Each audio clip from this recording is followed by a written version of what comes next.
மணிரத்னம் அவர்களின் தளபதி படத்தில் மம்பூட்டி அவர்களின் உதவியாளரில் ஒருவராக நாகேஷ் அவர்கள் வருவார். நாகேஷ் அவர்களிடம் 10 நாள் கால்ஷீட் வாங்கி இருந்த போதிலும் படத்தில் நாகேஷ் அவர்கள் நடித்த 3 காட்சிகள் மட்டுமே இடம்பெற்றிருந்தன. பிறகு ஒரு நாள் ரஜினி அவர்களை நாகேஷ் சந்தித்த போது, மணிரத்னம் என் கால்ஷீட்டை வீணாக்கிவிட்டார், இன்னும் சில காட்சிகளில் என்னை பயன்படுத்தியிருக்கலாம் என்று நாகேஷ் அவர்கள் தன்னுடைய ஆதங்கத்தை வெளிப்படுத்திய போது, ரஜினி அவர்கள் பதிலேதும் சொல்லாமல் புன்னகை புரிந்தார். அவ்வளவுதான்.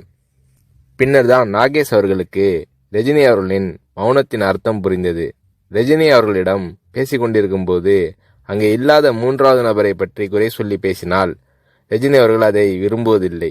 3வது மனிதரை பற்றி பேசுவதோ விமர்சிப்பதோ நாகரீகம் இல்லை என்பது ரஜினி அவர்களின் பாலிசி. இது நாகேஷ் அவர்களுக்கு தெரிய வந்தபோது ரஜினி அவர்கள் மீதான மதிப்பு நாகேஷ் அவர்களின் உள்ளத்தில் பல மடங்கானது.